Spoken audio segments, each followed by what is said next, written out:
Welcome to the Replay Gang with Aurie Styla. I have another guest today, and this isn't just a guest. This is one of my dogs, one of my friends from a long time. She is the founder and CEO of Black Girl Gamers, an organization that's doing amazingly to promote diversity and inclusion in the world of gaming. She's also a presenter, speaker, and entrepreneur, and I'm so thrilled to have her here all the way from the USA now, even though she's UK originally. You don't know the ting. What is going on, J-Ann Lopez? Welcome to the Replay Gang. Thank you. Thank you so much. Thanks for having me, Aurie. It's been a minute. It's been a long time. It's been a minute. How's things been? Yeah, life is life in. The world seems to be imploding, but we're still here. We're still living. So before we even get into anything, I know where you're currently based. I know what you guys had to go through recently. How is everything with you and what's been going on in LA with the fires? Yeah, so the fires were really mad. Luckily, I wasn't as affected as others, but it's been sad to see like some of the neighborhoods just be completely wiped out. But one thing that has been great is to see the community come together. Community has really come together in LA. There's been loads of donation drives, events raising money for the firefighters or for the people who've lost homes.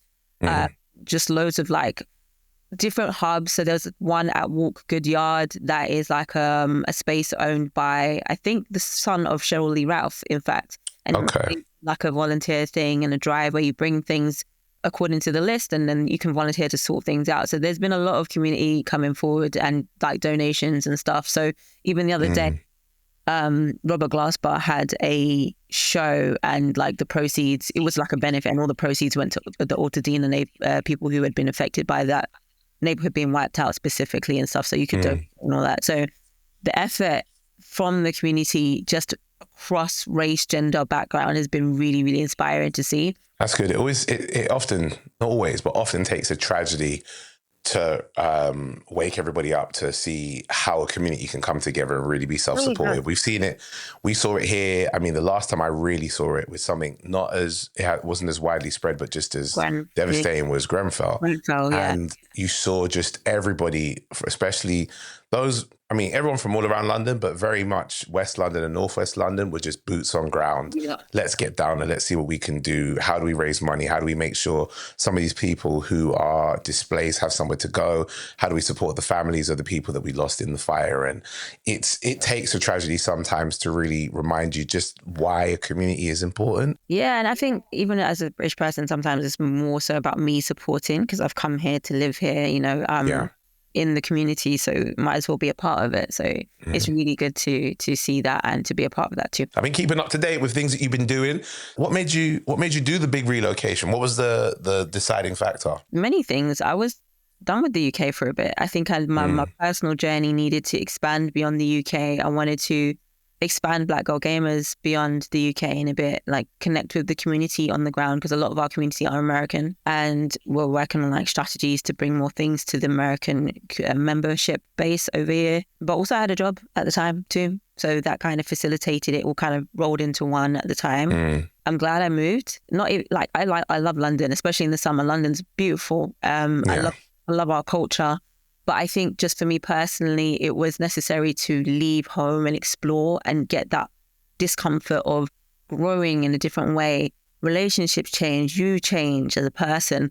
And that is something you cannot really necessarily always get when you're still at home. I'm glad it was a move that you took. Some people don't go because they're too scared to make the jump. And then when they do go, they go, I feel like I've regretted it, where those things haven't happened with you. I mean, no, there's been times. I can't lie. There's been times. It's okay. California's not the most is not the most affordable state, so it's expensive. Extortionately so. I really do miss custard. Wait, start again. I miss custard. There's no custard out there for you. Not the one that I like. No. So I just like pack biscuits and stuff whenever I jump back to London. I come back with biscuits and tea and custard and just to last me a little while, just to time you over a little bit. And you realise how British you are once you leave.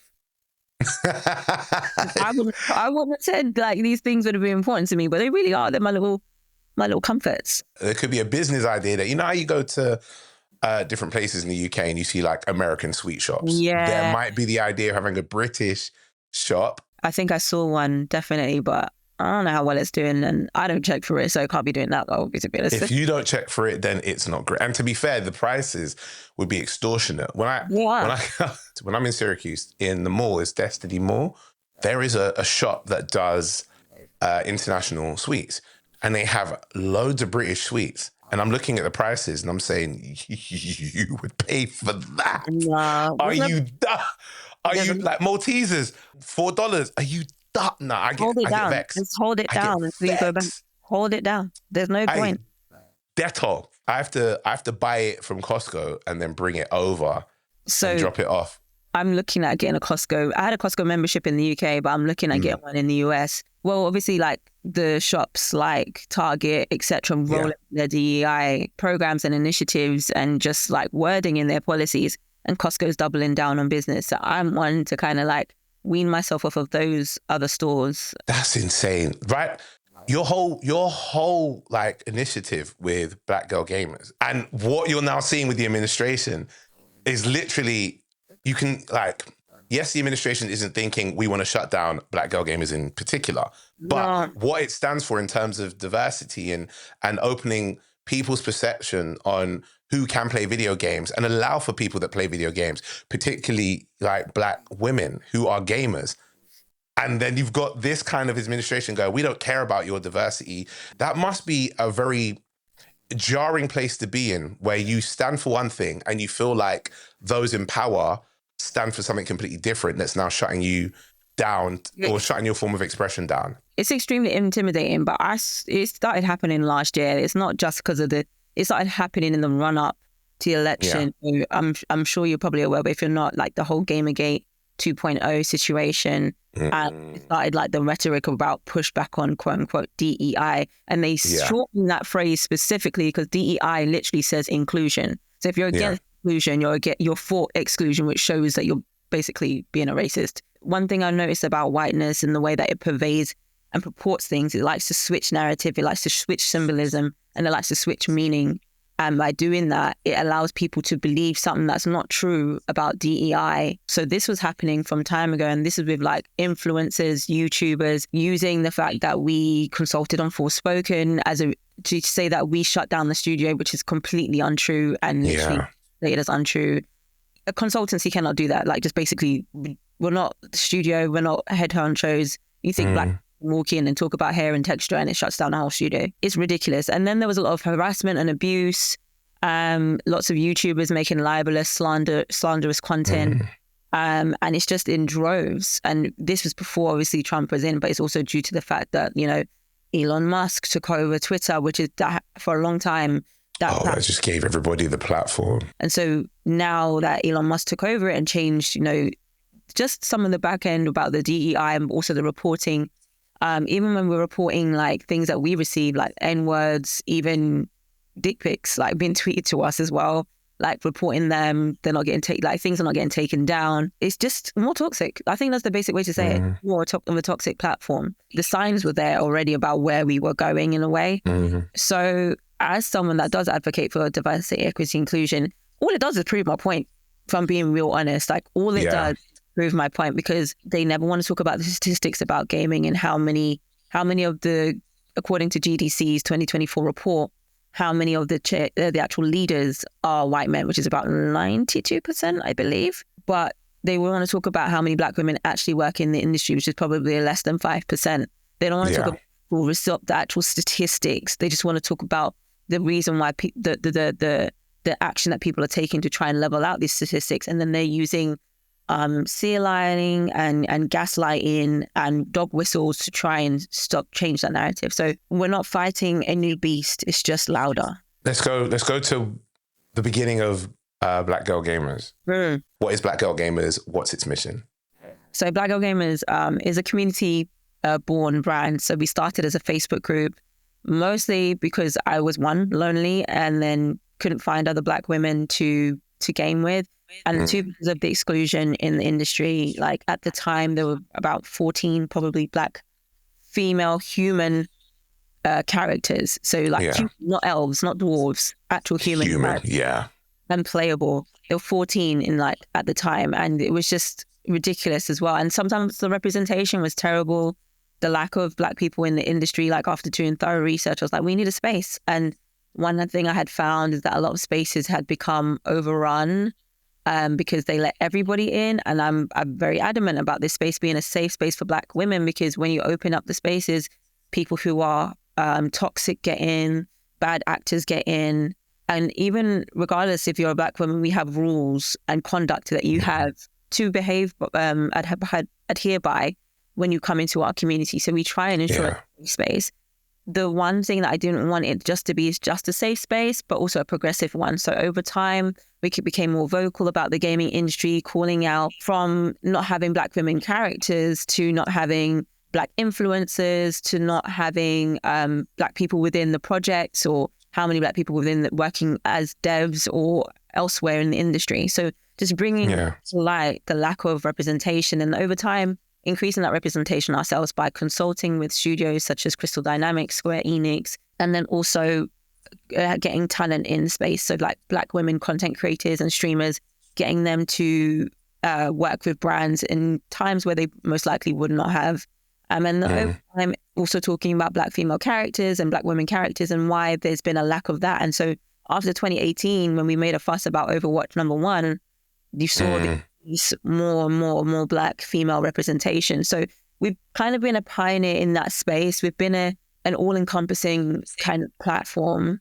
And yeah, we have, I believe, still the largest community of Black women gamers in the world. We work on talent, events, consulting, education opportunities as well. We give our members tasters of workshops so that they can go into the spaces that they want to, be that voice acting, be that coding. Yeah.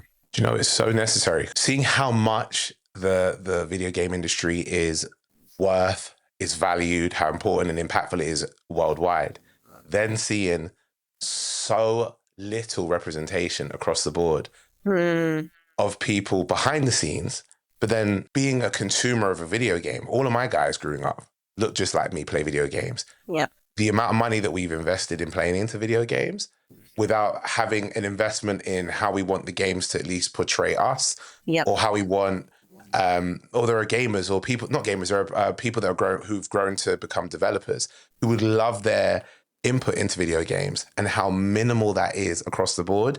That bridge between what should be and what should be and what is currently right now is so wide, or has been so wide. It's gradually getting smaller. When you really take on board just how many people really consume the medium, you cannot sit here and say the medium in itself is a medium attached to one ethnicity. It is so diverse. It's so open. Like, there are people from all backgrounds, all parts of the world, all age groups, all orientations that play video games. But the imbalance of how many people produce video games, own studios, are in charge of characters, in charge of the how characters are represented within games, in charge of distribution, in charge of all the things that make us go, we will pay that money to go and buy it. That is one community very heavily weighed onto one side. And it's crazy when you think about it with a medium such as gaming. I mean, the prime example for me of representation that's been bad, and I've always said this from young, so I'm 37 now. I've never, ever understood how DJ in Street Fighter ever came to pass and was and supposed to be Jamaican, and even up until Street Fighter 6 still sounds worse than Cool Runnings. Really bad. In this day and age, you could have had anyone really give an authentic accent, whereas I've never heard Ryu sound ridiculous in my life, but DJ sounds like a minstrel show. And yet it gets passed because there's more than enough people. All the time, more than enough people that just go, oh, it doesn't matter. It's fine. I also call us out, though, like Black gamers. We need to be more vocal and more intentional with the way that we spend as well. Because the same way you will boycott a Target, you need to also, like, if a game, I feel like there's like a different relationship with games where gamers won't necessarily boycott a specific game unless it does something extremely egregious. And I think that's why when we took our stand about Overwatch that we're not playing anymore, that it had an effect, because we were like, we're not doing it anymore. And I wish that more gamers took that kind of stance and spoke about it in it more. The other thing is that also, I feel like studios are too afraid. They presume to know everything, and they're too afraid to ask what they don't know. I think they think Black culture, because it's so accessible, is something that they can easily replicate. And those two things are, just because you see Jamaican music, be it dancehall, be it reggae, be it whatever, that doesn't mean you know how to represent the culture in a character. It's a very interesting dynamic. And the reason, it's not even just the fact that one demographic specifically kind of has a lot of the equity in the space, it's also what's become of the culture that's been done due to that equity. So after the crash in the 80s, obviously they started focusing on young white men and young white boys. But with that, with the marketing that happened in the 80s and 90s, we got a kind of exclusionary, misogynistic, sometimes racist culture. And that's part of also the problem. It's not just the fact that you have ownership, because if you had ownership and were being equally representative and giving people equity, it would be a little bit different. But it's also that added issue of we're also harmful to people. People are going on streams and saying the N-words. Children, in fact, are doing it on a Roblox or a Fortnite. And that's because of the culture that's been begotten, because they've empowered content creators that did the same thing. We got a tap on the wrist. And those are the people that these young kids and other gamers are watching. And then also just the misogynistic, they have never checked for it until social media came about, because people like women and other marginalized groups, be it by gender, sexuality or race, had an actual platform to speak up about. It wasn't because they did it out of the goodness of their hearts. It was because people were calling it out. So alongside that ownership comes this toxic culture, and that's also a huge part of the problem. It's so ingrained into not just gaming, into society as a whole. So it's way too wide a question. But what would you ideally like to see in the space when it comes to gaming to happen, be it tomorrow or another 20 years, however long it takes? If you were to turn on a video game, or to at least turn on your console and play a game, what feeling would you like to have playing the game that you know this is a great space all round that we have now, that when I pick up this controller and press start? I mean, I think first thing first, I wouldn't be scared to go into open lobbies. Like a lot of the time I play with people, it's usually people through Black Girl Gamers, because I know I'm not going to go and get called something or do something just because of the way I sound. The other thing is that I would, and this is not a kind of, I don't want the industry to stay here, but it's a means to get there, is to have standards of how to represent the community. So like I want game studios to market the values they want their players to have, not just market the game. I've said this for years. That's interesting. This is the kind of community we'll be playing our game, and then stick by it. So I think Riot's video last year about the communities, how they're going to be moving forward. I haven't followed up on like what they've instilled, but at least the video was a very good step in like putting it out there. We don't want these toxic communities playing our game. Take a stand. And also for studios to be vocal when it comes to consultants getting attacked for work that the studios ask them to do. Like this is, they need to, like, I think a lot of wider gamers are very, very, I'm going to say, some of them have low IQ when it comes to critical race theory in general. Of course. They're not savvy. So you can't expect these people to not behave this way, but you can put in boundaries so that you can have some kind of measures to curtail that behavior for other players. The other thing I would like to see is just like within the industry on the hiring, like standards of how they hire.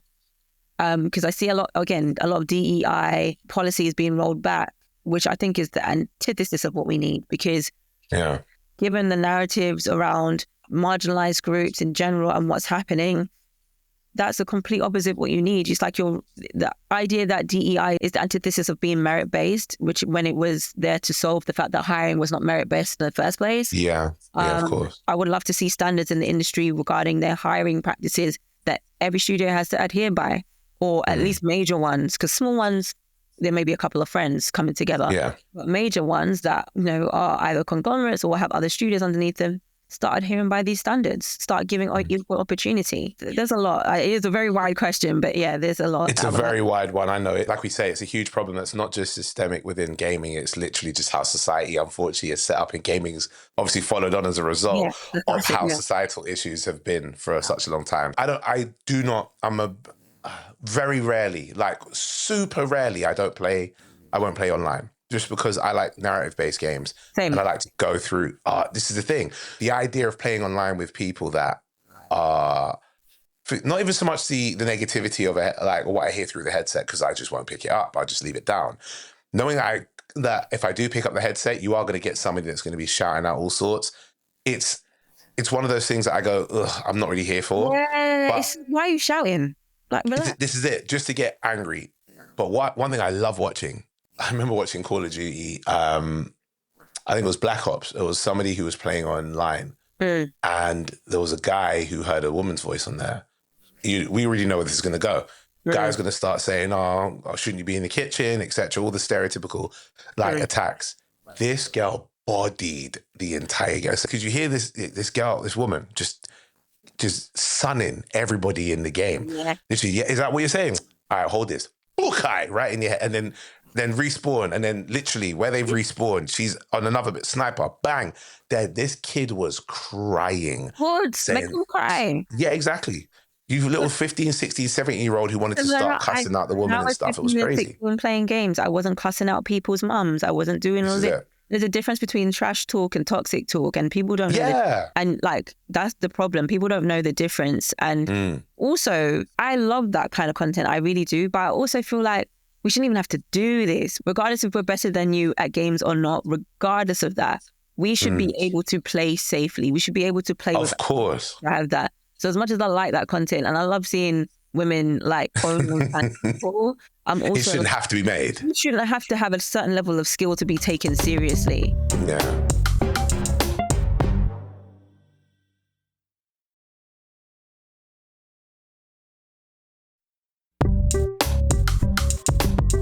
What about you? What games are you playing right now? So I am playing quite a few games because I'm judging something right now. The one that I'm playing for leisure is Dragon Age: The Veilguard. Okay. Love a bit of Dragon Age. That's one of my games. Another game that I'm playing currently is The Plucky Squire. That's really fun, really cute. Love that game. Haven't finished Alan Wake because I'm too scared. Go on, say it. Say it. Scared. Yeah, I ran out of bullets. Somebody is like me. I ran out of bullets, and these things just keep coming at me. And every time I spawn, and I'm just like, I can't survive.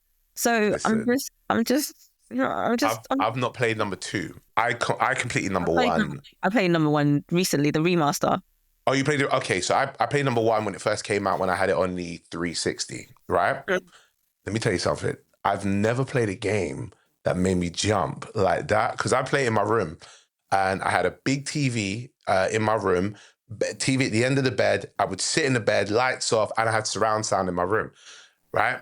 I played it, and you know all the sounds of when you're in the forest, all of that around you. Haunting. When it gets windy, it's horrible. The bit where you go through a door and you see the old woman ghost like over your shoulder, and then she turns around and then just pops right in your face. Let me tell you something. Just stop. I don't know. Scared the life out of me. And I like the story and everything. It's just giving me palpitations, mate. I just can't. Is it more jumpy than the first one? Yeah, for me. Well, actually, and that's why I won't play it. In a way, yeah, because there's one bit where I'm in the train station. You have to change like the location of the train station by finding different like pieces of evidence. And just every time these things pop up, my heart, man, See, this is the thing that's why I won't pick it up, because all I've heard is it's much more jumpier than number 1. Yeah. If I do play it, the best way for me to play it is like, rather than on a big screen, rather than on like, I have a screen in my living room or my gaming screen, rather than them, play it on my portal where I can hold it far enough away, and it's such a small screen that if you're jumping out, it don't really like it's going anywhere. Yeah. That I might have to do that. You're in control. That's why. Exactly. You're limited, and I ain't gonna hear it properly because the sound is gonna be meh. Whereas if I play it in I have a 65-inch TV, 8K in my living room. No, I don't even need 8K yet, but not until another console that plays This is what I'm saying. I'm future proofing. That's what I've done. Yeah. If I play it on that TV, doo-doo all over my sofa. And that's a fact. That's why I can't do it. Because I remember what number 1 did to me. So no, I'm not on it. You, Aurie. Everywhere, spread. Nutella. Sorry, I'm just saying. It's the truth. I'm just saying, I can't do it. All right, those are games you're playing currently right now. What about ones that you have now banned? I'm more interested in this now. That's a good question. And I can only think of one right now. One of the games that I don't play is Call of Duty. Because there was the portrayal of black and brown folk in a lot of those games. I'm just not with. Yeah. I know they're changing, but at the time it rang like Islamophobia. And I was like... Hugely. It's the airport scene. The famous airport scene. I'm not with that. And then there was a scene dark one. Yes. And then there was another one where they had one setting in Cuba, and like they were shooting Che Guevara or Fidel Castro. I think it's Fidel Castro. They look alike, and I was like, this is wrong. This is wrong. Like, this is wild. If anyone did that to your government, me and you were the same mixed heritage, and so there's an element of us that looks at that. I was like, this is what I'm saying. We would look at that attacking Cubans and go, there is a part of me. No, absolutely not. That's a no from me. So I don't pick up that game. I don't tend to pick up many military kind of based games because they tend to just err on that side. So those are the kind of the games that are banned in my time. I don't play Call of Duty because, again, I feel like the quality of them are so bad, and then every year they try to churn something out. Not only are you taking the mick, you're just robbing me for money. That's grab. That literally, like what FIFA did for a while, just cash grabbing it up. I was going to say... I'm not FIFA. I'm against it. I have this thing, and I know I shouldn't say this because I always say every game's a game. If you pick up a game and you play it, you can be considered to be a gamer of some sort. I should be inclusive like that. However, FIFA, I always say anyone that buys a PlayStation or an Xbox or whatever and they just bang FIFA, you're not a gamer. Don't chat to me. You're not a gamer. I always say it. It's bad. I shouldn't. I'm telling you this. I can't stand FIFA. That's why it's dead now anyway. No one plays it. It's not even around. I don't play FIFA. I don't play many sports games though. So that's just me in general because I find them repetitive. It might also be because you like narrative games, same as me. Like you like development, you like character development, you like story. Will I say that the games felt the same every year when I watch people play it? Yes. Like every time. I feel like that's a general statement. Like everyone kind of knows that for a while. That's why things have changed now, which is interesting. I think as well with games, I don't like games that I can do in real life. I can go and kick a ball in real life. Yeah. So sports games, I'm not the biggest fan of. Boxing, I might play because I'm not ready to go thump up a man in real life or get thumped up in my face because I just don't want that. I'm strong. I can box. But could I really do it and feel like I would go and do it again and again? Nah. I'm not built for that. Nah. But when it comes to football, I live in a village with a huge country park. I could go kick a real ball. When it comes to racing games, I wouldn't race my car crazy, but I could. And if like Gran Turismo, great game. Forza, great. They look amazing. They look too realistic. Give me a game where I could shoot a rocket out of the car and blow you up. Like Burnout. I love Burnout because Burnout, especially when you have Burnout Takedown and Burnout Free, forget Paradise for a second. You used to just drive and bitch flick all these cars out of the way and all sorts, right? I can't do that in real life and my car still survive and it's legal. You used to do takedowns in cars like crazy. For me, the over the top stuff in games is what I really love if it's stuff that's supposed to be what you can do in real life. But give me a game where I could just do the everyday regular stuff that I could do in real life. I'm good, thank you. We're kind of similar gamers, to be honest. Like I do like simulation games, but only when it's like cooking. That them little cutesy cooking games. Do you like the little cook thing what's it called again? What's it Overcooked. Overcooked, Cooking Mama, them kind of games. Like I like those. There's more than one. I just thought Overcooked was it. I'm the same as you. Our sports games for me, it's just the repetitiveness. I love character story. I love narrative. I love just seeing progression. And I just don't feel like, even with like some, so like Marvel Rivals, I like Marvel Rivals, but also I tend to start to fall off because it just becomes the same thing. Repetitive, yeah. I love a story game. I love just delving into the minds of the devs, experiencing like Polish lore via The Witcher 3 or experiencing Kenyan lore via Tales of Kinzera. Like, I love that stuff. I thought about Zhao earlier on when you talked about games with developers and also with voiceover artists and designers who it's a predominantly Black cast and Black developers. You are going to have people from all different backgrounds help with the game, but because it is so geared towards like the kind of mythology of Kenyan culture, it's such a beautiful game. And then to see who developed it really put another oomph to it where I was like, I love that. That was so authentic and so real to be able to experience. And it was also in Swahili too. So that's what, like, I don't know, and I don't want to say this, but I think it might be the first game that has been done in both English and Swahili. And I think that's just fantastic. I think it just shows there's so much more to do with games. It baffles me that the gaming industry gets so bogged down to certain things when I'm like, this is all about imagination. Yeah. This is all about imagination. Even taking what game won a lot of awards at the Game Awards recently, Balatro. Yes. Have you played it? Is it the card one? Yeah, it's like a card game. It's a poker roguelike. I've seen it been played. I'm not really. It's like a roguelike card game. I don't like card game games. I'm not a fan. Like if you play The Witcher and ask me to play Gwent, I'm not playing Gwent at all. Like I'd rather than real life. But with Balatro, I played it and it was really like fun. And that's what I'm talking about. Like gaming can be so innovative. It can be so exploratory, and we get stuck down into the same old every year. This is going to be this game and it's going to just change the thing and we're going to charge the same price as a cash grab. It's just boring. Just want to throw shade. Astrobot beat Balatro and I'm so happy about that. Anyway. Oh, wow. It's not. I didn't even play Astrobot yet. I need to. I can't keep playing new games. Honestly, I need to finish the ones I have. I know the feeling. I've picked up Ratchet and Clank Rift Apart for when I got my Portal. I love that game. I've only played maybe about 2 hours of it because again I play it when I'm on the road with the Portal. I haven't really been able to do it at home as much, and I'm doing Brothership, Mario Luigi Brothership.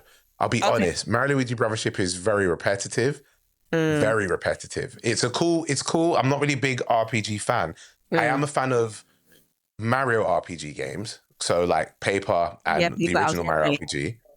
But Brothership, it's all right, but it's getting a bit repetitive. The only reason I have it now that I play it is because I'm always on I'm flying to, from when this is recorded, I'm flying to Dubai tomorrow to do a show. Nice. I can't play on the Portal when I'm going to go there. So I have to play on the Switch. And I've clocked all my games that I've had on the Switch that I've been playing through recently. So unless it's games I can pick up again, like Marvel vs. Capcom or Streets of Rage 4, I need something to go through and break through. So right now it's Brothership. Astrobot, when you do play it, it's everything great about how Nintendo games go, get a simple concept and make it phenomenal. And it's also so addictive and so nostalgic because throughout the entire game, you are literally within the world of Sony and the world of PlayStation. All the little homages, the Easter eggs and stuff. Even Reggie from Nintendo or ex-Nintendo was commending Astrobot. Yeah. Credit where credit is due. I look forward to it. I remember when I got my PS5 and the Astrobot little teaser thing was on there. Oh, the Playroom. Yeah. The Playroom, that was it. So if it's anything like that, I'm definitely looking forward to it. I just can't It's so much better. So much better. What they always say, too many games, not enough time. That's what the phrase is. So it is. Too many games, not enough time. All right. Best video game you've ever played through and worst video game you've ever played through. I want to see what the spectrum is on this. Best video game? I can't do that. Yeah. Yes, you absolutely can. It doesn't have to be anything that's recent. It could be from old. It could be from new. But of course you can. Everybody's got one that they go, you know what? One. I'm not that kind of person. I have 3 or 4, 5. Serious? Yeah. Give me 3. All right. Give me 3. All right, the first one, I said this recently to another friend, but Enter the Matrix. That was one of my favorite games. I love the combat, the sound effects, the wall running, the acrobatics, the the slow time mechanic, like it just was brilliant for the time, and I want it to be remastered. I might just start a campaign for someone to remaster because I really want it. Second was Witcher 3. I loved The Witcher 3. Just how wide the world was, hunting the different monsters, the variety of stories, the storytelling, one of the best games I played through. And then also the DLCs were just great on top of that too. Okay. And the third one, all right, it's not like playthrough, but this was highly enjoyable and I never forget this memory. And I am in no way endorsing the author, but Quidditch World Cup. That game, playing that at Christmas with my cousins at the time, we had like a little World Cup, and it was one of the best gaming memories I had because we had like rackets. Someone was Bulgaria, someone was England, someone else was France or Spain, and everyone had to represent that country. And we did brackets, and at Christmas we just played Quidditch for that whole evening on my Xbox 360. Okay. And it was just one of the best experiences. I won't say it's one of the best games, but it's one of the best memories I have from a game. That more than counts. Like the games that games that take you back to a place where you go, you know what, there are moments in my life where I attach to the game. We all have those little stories. I think I mentioned this to you when we did the GTV episode. I was playing Jack and Daxter, but we didn't have a memory card. So what we did is we turned the TV off, but left the PlayStation on. And then when the next day we'd come back to it to keep playing it. Exactly. Yeah. We was at a friend's house. Not a friend's house, a friend whose mum was dating or engaged to her fiance at the time. And we stayed at his like holiday home for like a week, and we just played it every day. We turned it on, with the TV on, we play it, we continued, but we had no memory card. I remember that thoroughly. That was those little moments. Yeah. I do have others. Guild Wars 2, Mirror's Edge. I really did like Dragon Age Inquisition. I thought that was brilliant. Mirror's Edge, the what's it called again? Parkour. Yeah. I love that game because when I was a kid, and I feel like other people did this, but when you're driving along a car and you see the rooftops and you just imagine a gaming character or a character like just jumping across doing some of the acrobatics. That game was like just touched me on that level. There's just so many. I'm not a kind of person to have one favorite game. I appreciate every different game for what it brings. Even like Rainbow Six Siege for a minute and how that opened up a different kind of team v team strike game and just busting through the walls and stuff like that. I appreciate each game for the kind of magic that it brings. What about worst games that you've ever played? Like, is there one that sticks out? So, do you remember the Dark Anthology? Did you ever play those? Some, but not. I never really got into them too deep. All right, the one where they had Will Poulter in it, right? Okay. There was one called Little Hope. And then at the end, it turns out that it's all in this man's mind. And I was like, this is the shittest story writing I've ever. I was hyped because they had all these jump scares and all of this stuff. At the end, it turns out this guy is kind of either like a little bit insane or has issues, and that this was not actually taking place. And I'm just like, didn't they tell us not to write like this in school? Didn't they never to end it? And it was all a dream. Like, why have you done this in a game? It was, unless I'm understanding it, it was bad. I hate it. Okay. I also, this was a waste of my time. What we're going to do, because, do you know what, there's loads of questions that we tend to write down just to open up conversation, but I wanted to push those questions aside and give you that chance to speak on that. And before I go to the next bit of what I'm going to ask you, I want you to let us know, for those who want to find out more about Black Girl Gamers and what Jayan Lopez does within Black Girl Gamers and around it too, where can they find out more? And like what channels can they follow? What pages can they follow? Yeah, of course. So you can follow us on Instagram at The Black Girl Gamers, and then on every other platform, it's Black Girl Gamers. You can also hit up the website, which is theblackgirlgamers.com. We have a newsletter. We're currently revamping a couple of things so that our newsletter is more informative. We're also going to revamp our website very soon as well. Any support, we have a Patreon if people want to support on a monthly basis that you can subscribe to and just support our work in general. But there's a lot that's going to be changing soon. So we're just working through a number of things that will hopefully be done by first half of this year. So I'm excited. I'm very excited. We're going back to essentially our roots of like how we started, which was our first website, we had articles and people writing. So given that, especially last year, there was this whole push specifically against these kind of bigoted influencers. They were trying to push or discredit journalists. And I find that very interesting because one thing that journalists have to do for the most part was stay neutral and fact check. Yeah. Because these influencers like to purport things that are not true. Of course, it's horrible. People that have to fact check. So instead of that, I want to, and also journalists in general, there's not much diversity in gaming journalism anyway. So I want to increase that. And so we are going to allow more of our community to write for our website. We're working on a couple of programs for journalists in gaming too. Because essentially, can I swear? Yeah. Okay. So essentially, fuck around and find out. So that's what you're going to be. Your problem is I'm going to go and flood the industry with more Black women. Like, cool. That's your problem. That's your business. It's always about not just like looking at what they say, but the reasons why they say it. Are they true? Because people might have valid critique, but a lot of the time it's not valid. And then a lot of the time they're showing that we actually need more representation in this area. So that's what I'm going to do. I love that. I really love that. All right. Now we're going to go back onto you real quick. We have a game that we play called L or R. Okay.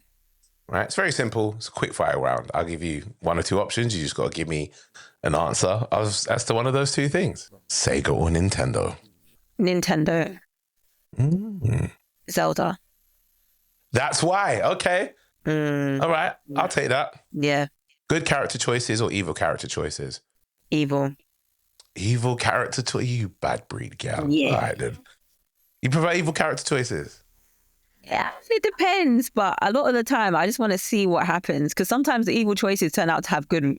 they do it all the time and they have good results. So I'm just like, let me just see what this does. This one's personal for me because I also know your history before you moved to the States. Dax or Dark and Lovely? First of all, I hardly ever use both of them, to be honest. Dax wax I used to use when I used to do little ringlets in my hair. Oh my God. This isn't a gaming question, ladies and gentlemen. Jayan, as well as being a gamer and also running Black Girl Gamers, she was also somebody who was very, very vocal about great representation and maintenance of beautiful black hair. Oh God. Didn't throw that one in there from earlier on, but I thought we'd just throw it in there just now, just to let people know that's why her hair looks so amazing. Memories don't live like people do. Like people do. Hey. Dark and Lovely. Dark and Lovely. Yes, that's what I am. Only be able to play games you've already completed or only be able to play new games you've never tried? Only be able to play new games I've never tried. Ooh, okay. Not really on the nostalgia element of it, no? I very rarely replay games unless there's opportunity to have a complete different experience. So like Dragon Age Valgard, right? I'm going to replay that because so many different choices along the line can shape your gameplay. But with other games that kind of quite linear, I love exploring new worlds. So it's just kind of an antithesis to go back to an old one. A partner who forever hates video games or a partner who forever beats you at video games? A partner who forever beats me at video games because I don't mind losing. I'm also playing narrative games, so what are you going to beat me at? That's a very good point. That's a very what are you good point. Yeah, I don't mind, but I'd rather someone not hate it because when someone hates video games, they tend to have this idea that video games are only like childish and they're very like stereotypical views about video games. So I have someone that hates them because that's a very genuine hobby of mine. If you hate one of the hobbies, we just can't run. Okay. All right. Let's cause some trouble. Your UK Black Girl Gamers or your USA Black Girl Gamers? No, you can't do that. Yes, I just did. I'm not answering that question. I just did. The only reason I'm saying this, and I'm sorry to my Black British people, but it's because my friend Callie, she's a bad gal at every FPS that she touches. Oh, it's serious? Insane. Like, okay. Apex, nuts. Like, I can't keep up. Okay. Mongol, I can't keep up. Like, She would get on my nerves, when I'm trying to learn the game, she's like, pow, you're dead. As soon as I respawn, 4 seconds later, dead again. Like, she's the best gamer that I know, I think. So she's carrying. And she represents USA, yeah. Okay. Right. She's the Simone Biles in this, where everyone else is great, but she's the elite, so she's carrying the league for the US. Okay. All right, that's a diplomatic answer, if there is ever one you could say. All right. TV shows and movies based on video games, or video games based on TV shows and movies? TV shows based on video games. I don't think the other way works at all. Like, I feel like, what has there been? Spider-Man 2 is probably one of the major ones. Cool. Then you go back to like the Mega Drive ones, like your Lion Kings and Aladdins. They worked. Yeah, but I'm talking about now. Now, the ones that are based on TV shows, I don't think we've seen many. It's always been now TV shows taking the IP from video games and going, let's make Fallout, let's make Last of Us, Sonic the Hedgehog, Super Mario Bros. Yeah. Dungeons all of them. Dragons, Dungeons. Did you feel that Dungeons and Dragons worked? The film? Yeah. Yeah, I liked it. I need to watch it again because I fell asleep. I did fall asleep a little bit. I need to watch it again. It started like it was good. It had Michelle Rodriguez and Chris Pine, right? Chris Pine, Michelle Rodriguez, Reggae John Page, Justice Smith. Yeah, Justice was in there. Yes, he was. Hugh Grant. Hugh Grant played like a bad character later on. Yeah. I need to watch it again. I think I dozed off, but I think, don't blame me, it was on the plane and white noise and planes put me to sleep. So, no, I actually think it was really well done. I think it got overshadowed when the Super Mario movie came out, but it got... As it should. Super Mario, a bad man for life. I adapt my bread out of, I mean, you like what you like, innit? I did like the film, though. I do recommend it. It's like a fun film to watch. I did enjoy it. I think it was well done. Now, live in a world based on video games, or have video game characters live in your world? I would live... if you had asked me about cartoons or anime, I would say I'd live in a world. But I don't like living in video game worlds because I just feel like people are going to try and kill you all the time. But you might have the ability to respawn. Yeah, I would live in a video game world. I think so. Okay. I don't know which one that is, but I just feel like having video game characters in this world just spells for disaster. I'm not trying to like go to the shop and next thing you know, bloop, and I'm dead. It doesn't like Super Mario's just putting his battery in my head and then I die. I don't want to. So I'd rather live in a video game world where respawn is possible. All right. Listen, absolute pleasure to have Jayanne Lopez on the podcast. I really appreciate you doing this. I know you're busy. You're booked and busy. Every time I see you on your page, if you're not talking about Black Girl Gamers, you're out and about presenting, interviewing, bumping into the stars on red carpets and stuff as well. You're booked and busy, so I appreciate you for taking time for little bit me who's over doing mini nothing. First of all, don't let Instagram fool you. Everybody shows what they want to show. I'm still little bit me too. Just trying to make my way, and I'm never too busy for people who are just like doing their thing. And Aurie, you're a star. Like I still feel like. Aww. I like the fact that you're multifaceted as well. You got the comedy, but you've got your gaming. Like you're someone that just shows their different sides to themselves, and I'm like that too. So I really vibe with that. So of course, anytime. Obviously, you let people know how they can follow Black Girl Gamers, but how can they follow Jayanne? Okay, you can follow me on Instagram, JAYANNLOPEZ_. Also on TikTok. Don't really post too much on there though. Can't lie.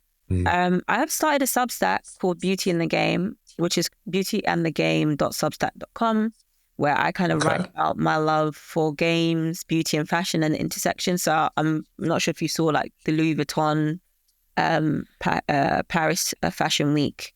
Pharrell had Final Fantasy One Winged Angel as a backing. That's what it was. Yeah. So I write about that. I write about other things like Sailor Moon and Louis Vuitton, Sailor Moon and Jimmy Choo, and like the collaborations and just how Niobe from Enter the Matrix inspired my style and other things. It's like just the intersection, and I'm finding it quite interesting. So you can follow me on that too. I love that. Thank you very much. Thank you for joining. For those listening in, appreciate you for listening in to this amazing episode with me and with Jayanne Lopez. And just remember, whether you've picked up one once or 1,000 times, if you've touched the game, you're part of the gang. Peace.